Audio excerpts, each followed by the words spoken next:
Good afternoon, lovely people. This is just a quick video just to express my gratitude, to say thank you to those that have already bought my book and those that have placed a review on my Amazon site.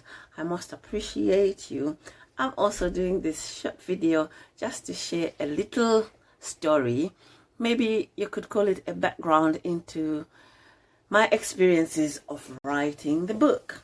Trust me, this book was not easy for me to write because I was basically bearing my soul, my heart. I was bearing my life experiences to the public, to the world.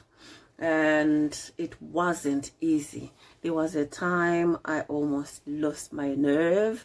There was a time I almost lost my confidence to carry on with it because I thought, oh, I might be judged, I might be laughed at, and all those things. And you know, our subconscious mind is created to protect ourselves. Our subconscious mind is always up to protecting me.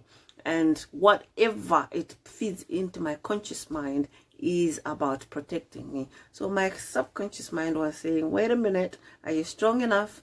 Are you ready to be ridiculed? Are you ready to be laughed at? Are you ready to be scolded even? Because when I started sharing my story, these are some of the things that happened. And while I was going through a period of hesitation, a period of self-doubt about getting this book published, don't know if you can see it, there you go, I stopped writing for about a month.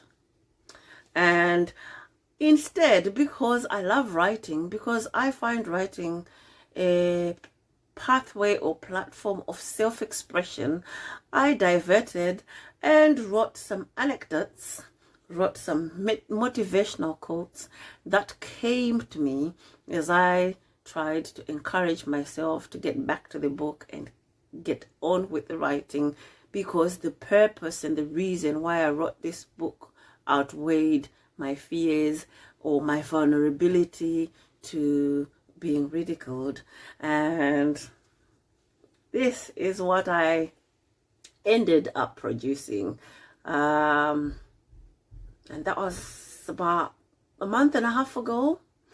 I almost didn't get published because I was becoming kind of selfish and self-preserving and self-protectiveness on the surface. But when I thought deep, while I was collecting in my head these anecdotes and these motivational quotes, I found myself thinking that actually bailing out and giving up was actually not protecting myself, because not speaking about the contents of this book just enables perpetrators to continue perpetrating, and it leaves many people vulnerable to being victims.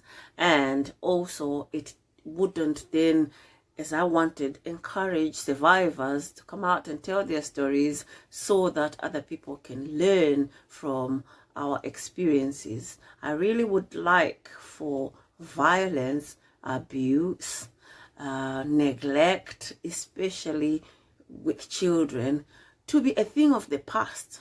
At the moment, at present, it's a global pandemic. It's interesting. When I started writing this book, I thought it was just a countrywide pandemic. That's my country, Zimbabwe. But in communicating with people, in researching, I discovered that it was more than that. I thought, wow, it looks like it's an African pandemic. But as I delved deeper and tried to understand some of my responses and some of the things that I did to cope with it, I discovered that actually, no, it's a global pandemic. 2 weeks ago, I spoke at an event about child protection, protecting our children from abuse, from sexual abuse, from physical abuse, from emotional abuse, from child exploitation and stuff like that.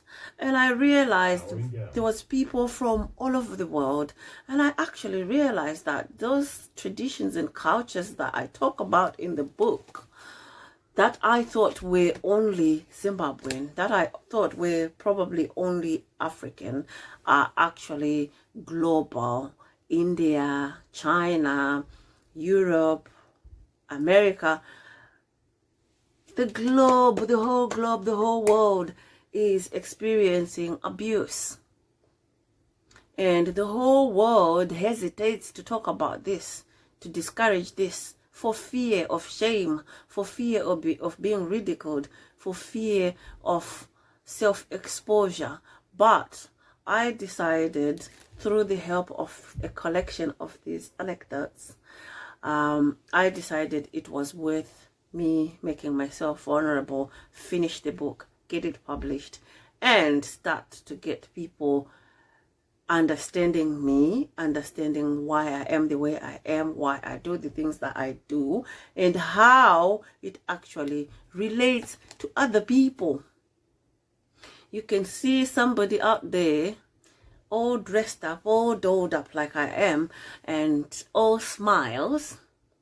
And you can even see some people being very hardworking and high-flying out there in the career pathways, and you can assume that their life is pronto, perfect, happy, and fulfilled. But what you may not realize is that some of those activities, some of those perfectionist presentations are actually the shields that a lot of us wear to hide what is hidden in the heart, what is hidden in the mind, what is hidden in the background, what is hidden in family dysfunctionalities. So yes, I ended up deciding that it was worth way more for me to make myself vulnerable, put myself out there, write and complete this book, get it published, and get people to learn from my experiences. We don't always need to learn the hard way. Sometimes best lessons are learned from somebody else's experience, either by listening, reading, observing, witnessing. However way you get to hear of somebody's experiences and how they ended up coping with those experiences could just be a lifesaver for you, because you will know what to, the signs and symptoms to look out for, so you protect yourself. I don't want to make this video a long video. I actually just am humbled that people are reading the book, and the last 2 weeks, trust me people, I've spoken to so many people who are reaching out to me, people I never imagined I would have spoken to, and people in ranks that I never would have imagined would actually be the first ones to reach out to me. And I'm sure that tells you something. Abuse is like this COVID pandemic. Abuse happens in all classes, races, areas of life, rich, poor, black, white, whatever creed. Abuse is happening, and it shouldn't be happening. Love is so easy. If you experience it and know what it feels like, it should be easy to give it to other people, because the ripple effect is that everybody will experience love, and there won't be any need for abuse. There won't be any need for competing for positions or platforms or statuses. We would just know that whatever God has created you to be, to do, makes the whole world go round. And if we are all loving one another, then the world is ours, not individuals, not classes, not groups of people or communities, but it's for all of us. And if it's for all of us, then we should love it enough to love each other and not abuse each other, be it verbal, physical, emotional, financial, exploiting. All those things are forms of abuse that I'm really, really against. So yes, Go to Amazon, get your copy, get some insight into who I am, get some insight into some of the hidden realities of the ripple effect of sexual abuse, domestic abuse, and exploitation. Thank you very much. Enjoy the sun. It's sunny here. I hope it's sunny everywhere. Enjoy yourselves. Enjoy your Sunday. Stay blessed and stay safe. We don't want to end up going backwards, as I've seen on the news with India having a new variant with COVID-19. So please take care of yourselves so you can take care of your communities, your families, and your neighbors. Love always. Ciao, lao.